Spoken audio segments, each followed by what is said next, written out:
Vaheguru Ji Ka Khalsa, Vaheguru Ji Ki Fateh. Welcome to another segment of Coach Gurbani's a-sabad-a-day. The recitation today is Rag Asa Mahalla Pehla Ashtapadiyan Kar Duja. So this composition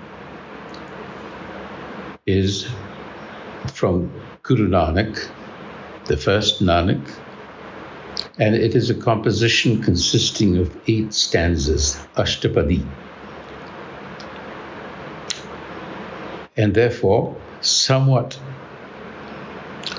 long, and our approach will be to consider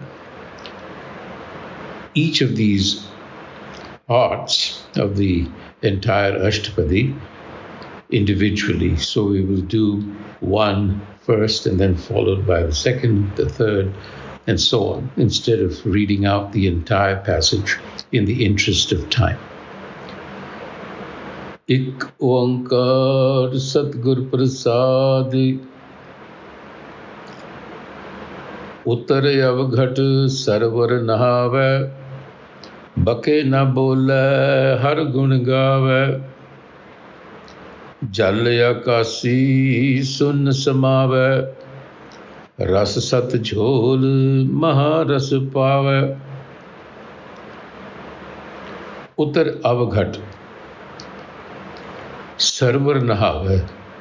Now this is very critical to understand. We have to understand what Avaghat means.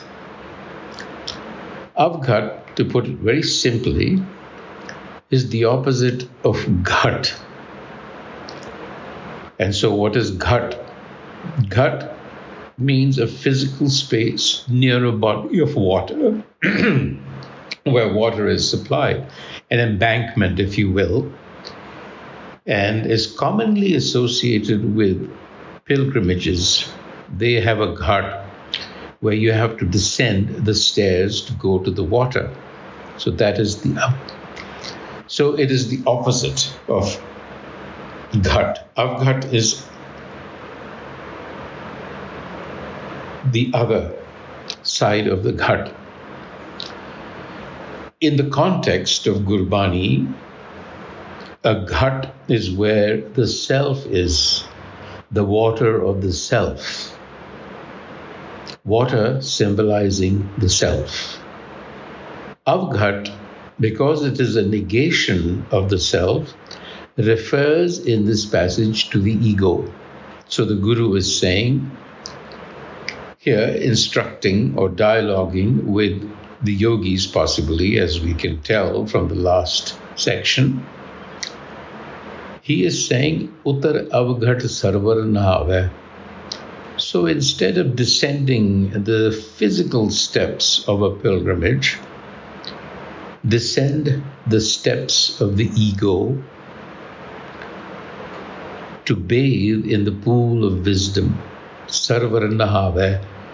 So what he is saying is, in order to transform the ego, which is the goal of Sikhi, to annihilate the ego, if you will, is another way of putting it, Utar Avaghat, you have to climb down from that treacherous space, Saravar Nhavai, and then swim or bathe in the pool of wisdom instead of the pool by the physical steps of a pilgrimage. So this is an inversion of the mind. You have to turn the mind from its natural tendency to look outward and to turn it around to move inward. And to do that, Bake na bole har gun gawe, you have to quieten the mind. And then you cultivate virtue. Bake na bole har gun gawe. And then, once you're able to do that, Jadaya kasi sun samave ras sat jhol maharas pave.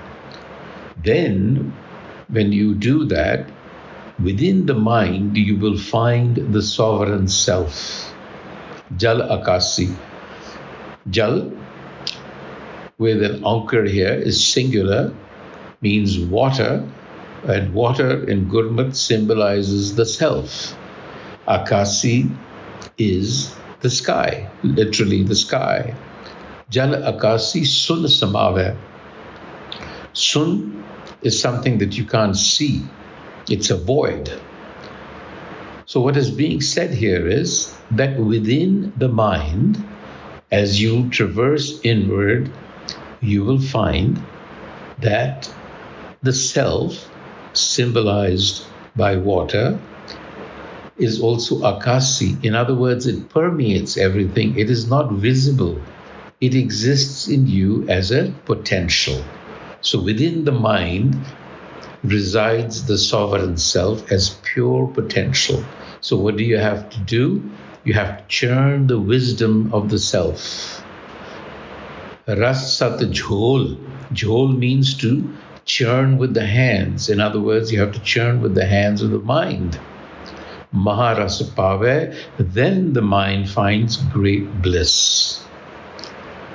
And so that brings us to the Rahau, which is the central message.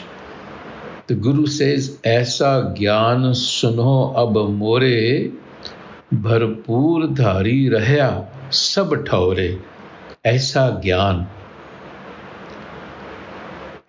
gyan, such wisdom. Sunho ab more. Sunho can mean hear, but can also mean silence. Ab again is water, the water of the self, more, inside of me. What the Guru is saying, that this wisdom emerges from the void, the silence within the mind, within the heart. Suno, more, can also mean pay heed to what I'm saying. What is he saying? Bharpur, overflowing, brimful is the master. Bharpur dhar rahya. Dhar rahya, it sustains, it's everywhere. Sab thaure. So we have to tune in to the source, because the mind also emerges from the same silence. It just simply has to go back. That is the central message, that the wisdom is within you, that you have to turn the mind inward. And to learn how to turn the mind inward, you have to turn to Guru wisdom. And then the rest of the passage is an elaboration on this. Sach brat neem na kal santave, Satgur sabad krodh jalave. Make self-knowledge your daily pledge, your daily practice. Make self-knowledge, and the fear of death will disappear. The discourse of the Guru, the Satgur, the word, it will calm the ferocity of the mind. Krodh jalave. The mind will then become fixed in that silence within. Gagana nivas, samadha lagave. It'll become fixed, one-pointed. And then parasaparas, parampad pave. You reach that supreme state through the touch of the Guru. So the Guru wisdom is like a lodestone, where you turn baser lead into gold. Baser metals are converted. That is what Guru wisdom does. It's a catalyst. It transforms the mind from psychological lead to spiritual gold.